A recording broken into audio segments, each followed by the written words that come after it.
اور اس کی 4 شکلیں علماء لغت نے بیان کی۔ بارش کا زمین میں جذب ہو کے مٹی اور پانی کا یکجان ہو جانا، اس کو نکاح کہتے ہیں۔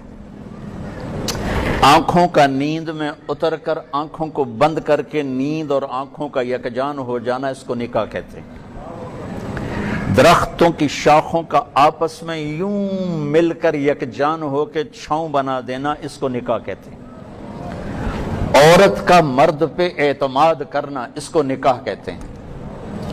یہ 4 صفتوں کے ساتھ جب یہ رشتہ چلتا ہے، مرد کے خوبصورت اخلاق اور عورت کا ان اخلاق کے جواب میں حسن سلوک، ان کو جذب کرنا، اس کی قیمت ڈالنا، تو پھر یہ آیت ساتھ پڑھو، نساؤکم حرث لکم، پھر وہاں سے خوبصورت کھیتی وجود میں آتی، خوبصورت نسل وجود میں آتی ہے۔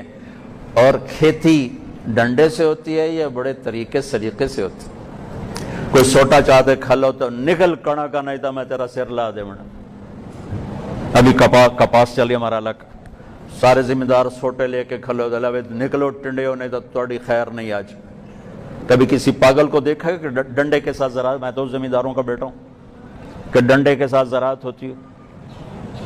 اللہ نے کیا خوبصورت لفظ فرمایا، حرث، کھیتی۔ جس احتیاط سے کھیتی کو پروان چڑھاتے ہیں، اتنی احتیاط رشتے کو دے دو، زندگی آباد ہو جائے گی۔ وہ مزدور کی بیٹی ہو یا مولانا زاہد صاحب جیسے معروف آدمی کی بیٹی، وہ کسی غریب کا بیٹا ہو، کسی امیر کا بیٹا ہو، اخلاق اچھے ہوں گے، گھر آباد ہو جائے گا۔ چونکہ برداشت سے زندگی چلتی ہے، 100% کوئی کسی کا ہم نوا نہیں ہوتا، برداشت ہی کرنا پڑتا ہے۔ درختوں کا شاخوں کا مل کر چھاؤں بنا دینا، چھاؤں کے نیچے بیٹھنا کتنا مزہ ہوتا ہے۔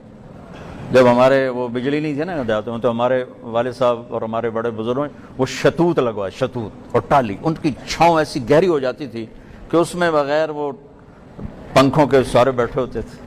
تو خامد اور بیوی کا ایسا سلوک جو ایک چھاؤں بنا دے جس کے نیچے آنے والی اولاد پروان چڑھے۔ میرے پاس ملتان سے ایک بچہ آیا، میڈیکل کالج کا اسٹوڈنٹ، میڈیکل کالج کا اسٹوڈنٹ کتنا قابل ہوتا ہے جو میڈیکل کالج میں کوالیفائی کرتا ہے؟ کہا مولانا 2 دفعہ خودکشی کی کوشش کر چکا ہوں، 2 دفعہ خودکشی کی کوشش کر چکا ہوں۔ میں نے کہا کیوں؟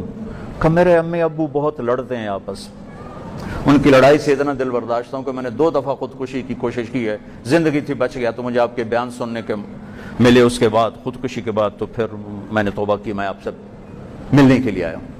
کہ ماں باپ کی آپس کی بدتمیزی نے اتنے قابل بچے کو خودکشی تک پہنچا دی، اور جھوٹی انا ہوتی ہے، جھوٹی ضدوں کا بھی میرے معاشرے میں چونکہ جوائنٹ فیملی سسٹم ہے اور حدود کا پتہ کوئی نہیں ہے، تو زیادتیاں ہو رہی ہیں، زیادتیاں ہو رہی ہیں، زیادتیاں ہو رہی ہیں۔ یہ سارے علماء تشریف فرمائیں، اس بچی کا حق ہے جس کو ہم لے کے جا رہے ہیں۔ اگر میرے پاس پیسہ ہے اور وہ کہے مجھے الگ گھر چاہیے، تو مجھے الگ گھر دینا میرے ذمے ہے، اس کا حق بنتا ہے۔ اگر میرے پاس اتنے پیسے نہیں ہیں تو میں کرائے پر لے کر دے سکتا ہوں، تو میرے ذمے ہے میں آنے والی کو کرائے پر گھر لے کر پورا سیٹ اپ بنا کے دوں۔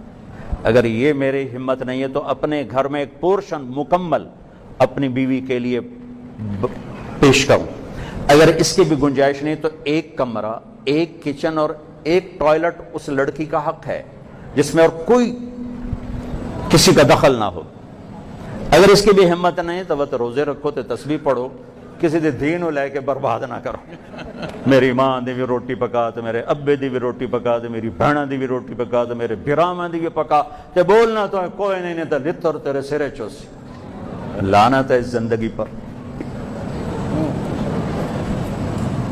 یہ تلخ حقائق ہیں۔ بہنوں نے گھر اجاڑ دیے بھائیوں کے، ماؤں نے گھر اجاڑ دیے اپنے بیٹوں کے، روز کی باتیں ہیں۔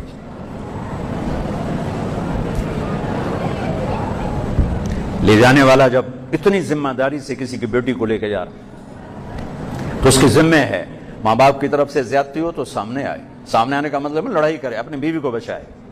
کہ میں تھوڑا پتر ہوں، میں تھوڑا نوکر ہوں، میں نے دوستو میں تھوڑی نوکری کرنی۔ بیوی کی طرف سے زیادتی ہے تو پھر ماں باپ کو بچائے کہ دیکھ تیری میری حدود ہیں، اس سے آگے تم نہیں جا سکتی، یہ میرے ماں باپ ہیں، یہ میری جنت ہیں۔ اگر بیوی کی طرف سے زیادتی ہے تو ماں باپ کی حفاظت کرے، ماں باپ کی طرف سے زیادتی ہے تو بیوی کی حفاظت کرے، کہ اللہ نے اس کی گود میں سے ایک نسل کو اٹھانا ہے، وہ بچوں کی تربیت کے لیے ہے، وہ تانے سن سن کے اس نے تربیت کا کرنے ہو تو وہیں بیچاریوں کا دماغی ہوا میں اڑ جاتے ہیں، ایک تانا ساری دن آدمی کو تڑپا کے رکھ دیتے ہیں۔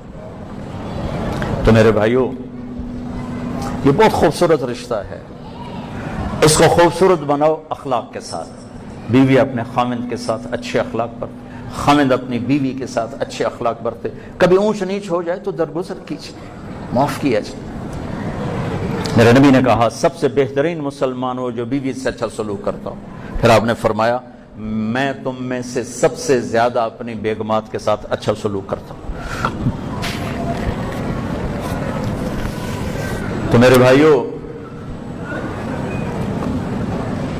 علاقے کے مختلف طبقات کے لوگ بیٹھے ہیں، میں نکاح کے موقع پر یہ مضمون بیان کرتا ہوں اور میں ہمیشہ دکھی ہو جاتا ہوں، کیونکہ پھر وہ مجھے جو آدمی ذرا دین میں مشہور ہو جاتا ہے، لوگ مسائل لے کے آنا شروع ہو جاتے ہیں کہ جی میرا اے مسئلہ ہے، میرا اے مسئلہ، ایک لائن لگی ہوئی ہے، دکھ کی داستان ہے۔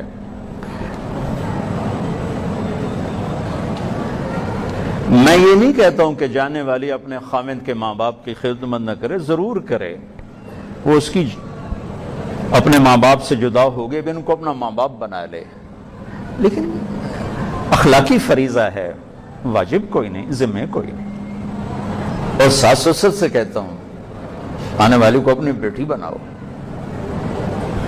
اور خامند اور بیوی کو پنپنے دو۔ ایک نوجوان تھا، بہت بری زندگی، اس کے والد نے کہا جی ذرا میرے بچے نے تو مل لو، کوئی بندہ بن جاوے۔ ہم نے اس سے دوستی لگائی، اللہ نے اس کو 4 مہینے کی توفیق دی، بہت بڑے مالدار فیملی۔ پھر وہ اس کی شادی ہوئی، ہم اس کی شادی میں شریک ہوئے، سال بعد طلاق ہو گئی۔ تو میں نے کہا طلاق کیوں دیتے؟ کہا جی ماں باپ کے تانوں سے تنگ آ کے طلاق دی، میں سر رات کلبوں میں ہوتا تھا، شراب پیتا تھا، میرے ماں باپ کو کوئی پرواہ نہیں تھا میں کون آتے کتنے ہیں۔ جب سے شادی ہوئی ہے روز سن دوں بیوی دی کچھ اچھی بیٹھا رہندا، ماں نو تا پوچھدا ہی کوئی نہیں، بیوی دی کچھ اچھی وڑیا رہندا، پیو نو تا پوچھدا ہی کوئی نہیں۔ کہ ان 2 تانوں نے مجھے اتنا زچ کیا کہ میں نے اس بے قصور کو طلاق دے دی۔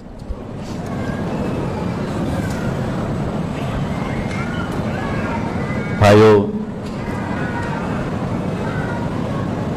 میرے نبی نے فرمایا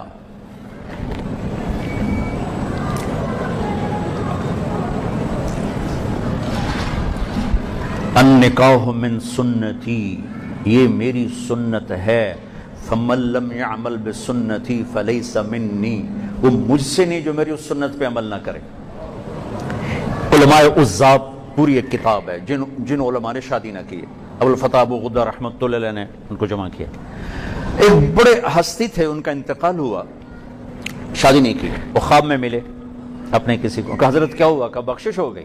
لیکن ایک مسلمان اپنے بچے اور بیوی اور بچوں کے لیے جو تکلیف اٹھاتا ہے، اس پہ جو درجات ہیں، مجھے اس کی ہوا بھی نہیں لگی، مجھے اس کی ہوا بھی نہیں لگی۔ تو بھائیو، ہم اس زندگی کو خوبصورت بنائیں، یہ خوبصورت رشتہ ہے۔ میرے نبی پھر ایک اور بات کر کہ ہمارے ہاں بچیوں سے پوچھا نہیں جاتا کہ بیٹی یہ رشتہ آیا، ہم آپ کی شادی کر دیں۔ بچوں سے تو کوئی نہ بات ہو جاتی، بچے آج کل کے ویسے باغی ہو گئے ہیں تو انکار بھی کر دیتے ہیں، لیکن ہمارے عام ماحول میں بیٹیوں سے پوچھنے کی تکلیف گوارا نہیں کی جاتی۔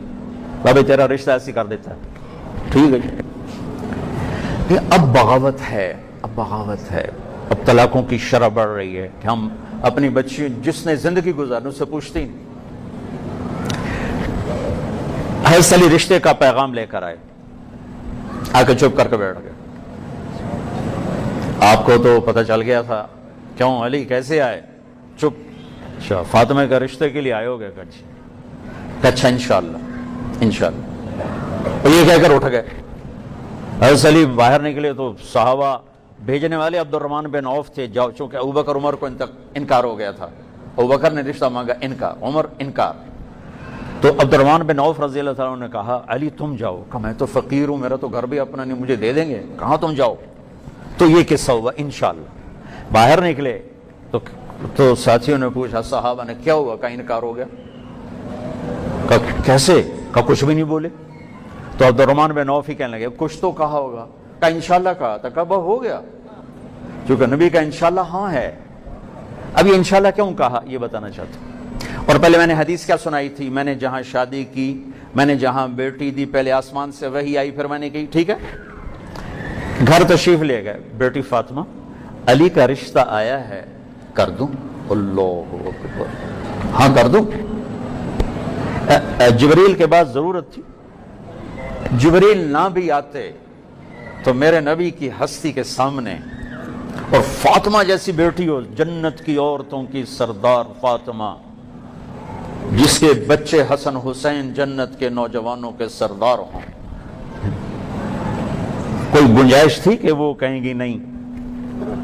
اللہ کی قسم ہمیں سکھانے کے لیے تھا, جس نے زندگی گزارنی اس کا حق. فاطمہ, علی کا رشتہ آیا ہے, ہاں کر دوں. اللہ,